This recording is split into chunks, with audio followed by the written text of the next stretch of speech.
It was a tough day for Trump, too. You know, he lost a whole hour of rage posting yesterday. This guy, I don't know what kind of magic cocoon the devil gave him when they made that deal, but somehow he manages to do everything wrong, just rolls right off his shoulder. No, not at all. I think Jimmy Kimmel's terrible. You know what suspended him? His talent. You know what else is really what? Take a look at this guy, his ratings. That's what got Jimmy Kimmel out. He was terrible. And didn't he lose? I saw a report where ABC lost millions of dollars. Picture this, the entire nation is locked in heated political debates, and right in the middle of it all, one man is calmly lining up a golf shot like it's just another peaceful afternoon. That man? Donald Trump. While some people brushed it off and others rolled their eyes, Jimmy Kimmel saw something entirely different, pure comedic gold. What came next wasn't just a joke, it was a full-on late-night takedown that had the audience roaring. And somehow, Karoline Leavitt didn't find it funny at all. So how did a simple day on the golf course explode into a full-blown political storm? You know what? He spent all day yesterday with that Saudi prince. He just got a little murdery. It happens. You hang around with the wrong crowd. And then sweet little Karoline had to defend her boss calling a reporter piggy on his plane. What did the president mean when he called a reporter piggy? Look, the president is authentically himself. I think that's why millions of Americans across the country love him and support him, including Erica Kirk, who you saw so beautifully was on stage with the president in an unthinkable moment, in the midst of an unthinkable tragedy, and was leaning on the president for support. Before we dive in, if you're enjoying this, make sure to subscribe. It genuinely helps more than you know. And now here's the thing about modern politics, when the news cycle collides with late-night comedy, things can spiral fast. A normal headline can suddenly turn into a cultural spectacle overnight, and that's exactly what happened here. Let's stop. His granddaughter, Kai, has some kind of a YouTube show, and he took her for a ride during a round of golf, and even there he couldn't stop tooting his own horn. How has it been in the White House so far? It's been great. Having a good time. We're doing a great job. I stopped 7 wars. Yeah. 7. Thank you, everybody. Thank you. Your taxes are coming down. See, everyone's happy, honey. At a time when political tensions were running high, debates were raging, and analysts were dissecting every detail, Trump was reportedly out on the golf course, completely unfazed. It seemed like all the chaos was just background noise.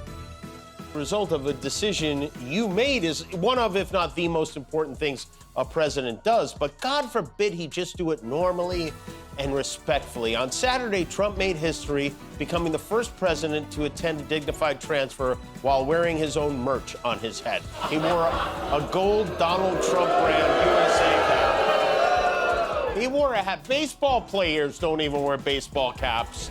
During the national anthem, he wears one to this, and here he is checking his diaper to see if it's full. It was, and by the way,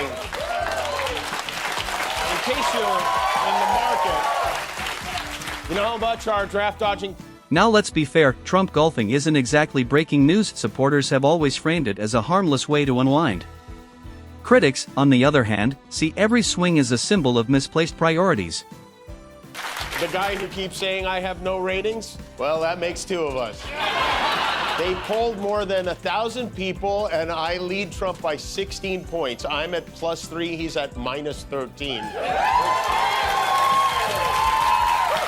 Is nice, but it feels like, considering the fact that I'm not a convicted felon friend of Jeffrey Epstein, and I've never paid off a porn star or sent a team of masked goons into a park to pull an old lady away from her grandchildren, I feel like my rating should be higher. But what pushed this moment into viral territory wasn't the golf, it was what came after. Enter Jimmy Kimmel. A master at spotting absurdity and turning it into comedy. The second he opened his monologue, it was obvious he wasn't holding back. Kimmel dove straight into the irony, crafting a hilarious and exaggerated version of events that felt just real enough to hit hard.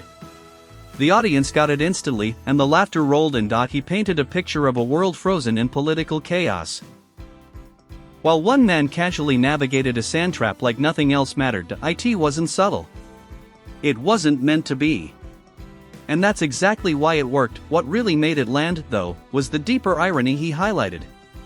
Daily Beast, Donald Trump's inner circle is becoming increasingly fearful of the impact what he sees on Fox News is having on his decision-making. Trump officials became concerned when Trump asked if he could get a reverse mortgage on the White House in one of those Terry Bradshaw walk-in tubs. A few weeks ago, there were reports that the reason Trump wanted to send the National Guard into Portland is because he saw Fox footage of unrest from 2020, and he thought it was happening in real time.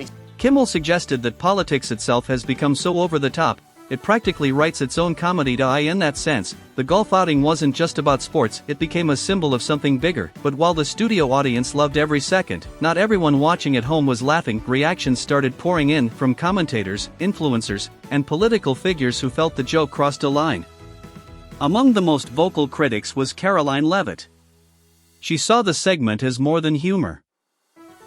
It felt like relentless mockery. From her perspective, this wasn't just about one joke. It was about a pattern where political comedy seems to target the same figures again and again. Supporters of that view argue that when millions are watching, satire stops being just jokes and starts shaping perception. Sad. I like sad with an exclamation point. You know, it would make a nice T-shirt with Trump's face on it, wouldn't it? You know what else is sad? That the President of the United States has a lower approval rating than Diddy and diarrhea. That's what's sad. You know, if he's looking, I know he cares very deeply about this sort of thing. If he's looking to improve his approval numbers, I have an idea. Release the Epstein files. The criticism didn't stop there. Some pointed to other moments, arguing that certain actions, especially those tied to serious national events, should be handled with a level of dignity that comedy can sometimes undermine. To them, blending humor with those moments felt inappropriate, even disrespectful.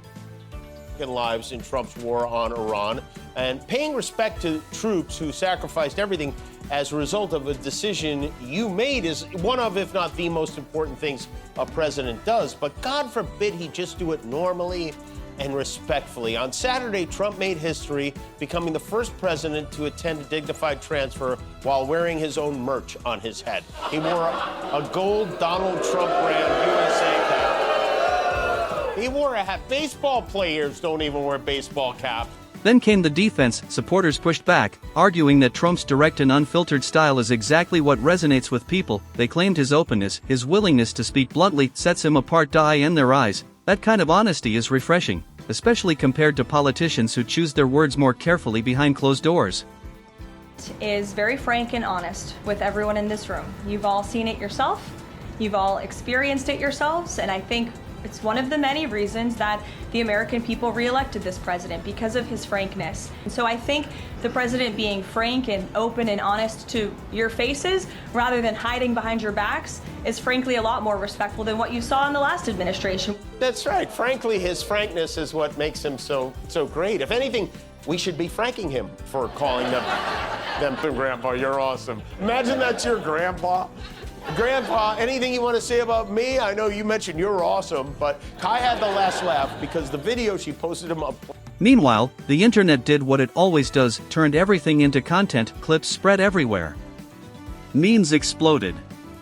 Sarcasm flooded timelines. Some viewers saw comedic brilliance. Others saw clear bias, and ironically, the controversy only amplified the reach of the original joke. For comedians like Kimmel, that's a double-edged sword. Viral moments bring massive attention, but they also raise the stakes. Every punchline now has the power to spark a national debate. Kimmel, however, seems right at home in that space, blending humor, storytelling, and sharp exaggeration to keep people talking.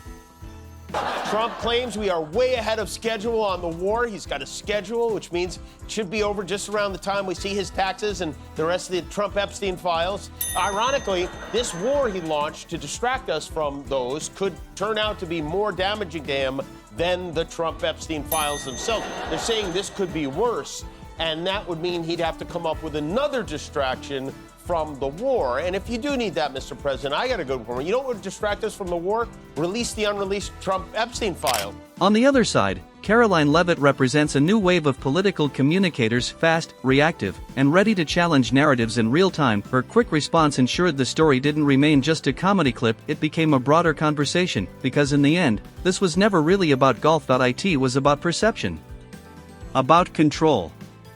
About who gets to shape the narrative. Is satire harmless entertainment? Or is it a powerful force influencing public opinion? That question isn't going away anytime soon. As long as comedians keep mining headlines for jokes and politicians keep firing back, these moments will keep happening, and somewhere in the endless churn of the news cycle, the next viral controversy is already waiting. Anthem, he wears one to this, and here he is checking his diaper to see if it's full. It was, and by the way, in case you're in the market, you know how much our draft-dodging president charges for that USA cap? $55, that's right.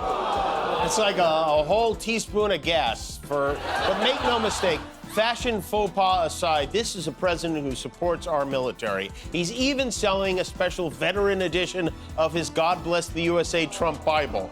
$99.99, all. As the clip spread across social media, even people who hadn't watched the original show got pulled into the debate. Some watched purely for laughs, enjoying the absurdity Kimmel brought to life. Others saw something deeper, what they believed was a pattern of targeted ridicule. Karoline Leavitt's reaction became a key part of the story because it echoed a broader frustration shared by many supporters. In her view, this wasn't just a joke.